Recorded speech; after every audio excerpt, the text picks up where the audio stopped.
Before we begin, make sure to smash that like button, subscribe to our channel, and click the notification bell for more amazing videos. Vietnam War photographs that were never shown in history class. The Vietnam War was one of the longest, deadliest, and most significant conflicts in UF history. But if you were to flip open any old history textbook, the words within would just barely scratch the surface of its impact. Over the course of 20 years, the war completely reshaped America's image, both at home and abroad.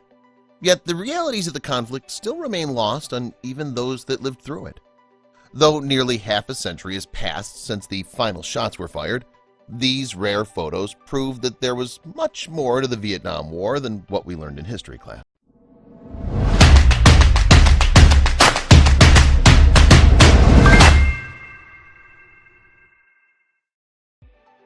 A job well done. The thrill of survival was a rare feeling for U.S. troops that crossed into the Vietnamese Demilitarized Zone. Here, a group of American soldiers are seen celebrating following their safe return from the Long Tom spiking raid near Con Tien in 1968. Pups on patrol. Plenty of wars have seen dogs deployed on the battlefield, though not all of these pups were made for fighting. While some dogs were returned home if they proved unfit for duty, others were kept around as pets to help boost soldier morale. First shots fired. On September 30th, 1968, the USS New Jersey fired its first shells into the Vietnamese Demilitarized Zone. The New Jersey was the only U.S. battleship to provide gunfire support during the war. Visiting troops. While Lyndon Johnson began his presidency with widespread approval, public support declined as he ramped up U.S. involvement in Vietnam. Here, LBJ is pictured greeting American troops overseas circa 1966. From the skies. U.S. troops were woefully unprepared when it came to fighting in the jungles of Vietnam, leading most operations to be conducted by air toward the end of the war. Pictured here are over 800 soldiers parachuting into South Vietnam's Tay Ninh province as part of Operation Phai Hoa Hil, Lotto of Life. Not many people know that the draft lottery for the war effort was literal lottery. On December 1st, 1969, young men from all across the country watched as 366 tiny blue capsules rattled around in a plastic tube to ultimately decide their fate. Soldiers against war. Along with most draft-eligible men, veterans of both the conflict in Vietnam as well as previous wars heavily opposed the fighting. Having witnessed the destruction and brutality of war firsthand, it came as no surprise that these men were among the most vocal in protesting U.S. intervention in Vietnam. Running for their lives. Soldiers weren't the only casualties of the Vietnam War. It's also believed that more than 2 million civilians perished in the conflict. Many Vietnamese were forced to flee their homes and villages in the chaos, sometimes escaping with nothing more than the clothes on their backs. Moments of humanity. Though a lot has been made of the brutality of American soldiers during the war, there were also many instances of humanity and compassion.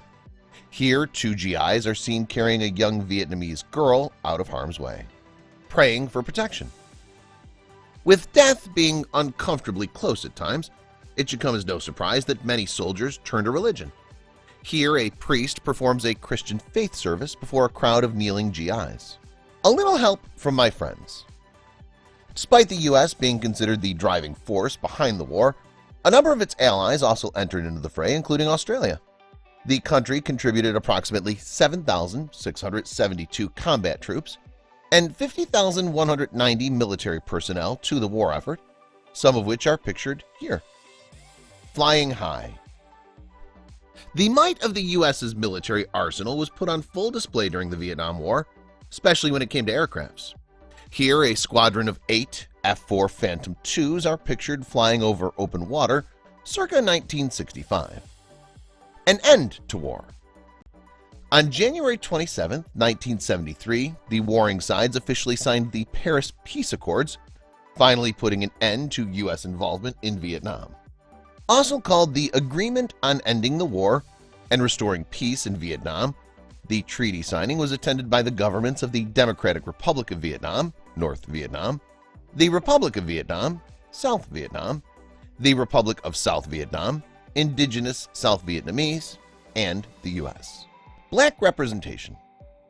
Despite comprising a small percentage of the U.S. civilian population at the time, Black Americans made up 16.3% of draftees and 23% of combat troops by 1967. Many of these soldiers were poor men already disillusioned with the ongoing racial conflicts back home. Nixon's telegrams. Richard Nixon was a polarizing president, to say the least, and his policy of Vietnamization was no different. Despite receiving a phenomenal number of telegrams, pictured here, supporting his plan to better train South Vietnamese soldiers, while simultaneously withdrawing U.S. troops from the country, his position ultimately led to the fall of Saigon and the loss of the war. Music to fill the silence. In the quiet moments when the bombs stopped falling and the gunfire ceased, soldiers turned to things like sports and music to restore even an ounce of normalcy. If we had to guess, this GI is probably playing a somber rendition of Creedence Clearwater Revival's Fortunate Son. Counter-protests. While the Vietnam War is often associated with mass countercultural protests, there were also a good number of Americans that supported the war effort. Fearing the spread of communism, these individuals saw the war as just and necessary for the preservation of the American way of life. Vietnamese mistreatment. Between death and abuses suffered at the hands of foreign soldiers, Vietnamese women found life incredibly difficult in wartime. Still, many of them heroically served in the war effort, with the Vietnam Women's Memorial Foundation estimating some 11,000 Vietnamese women aided on both sides of the conflict. A sense of humor. While religion worked for some, others used humor to cope with the grim realities of war.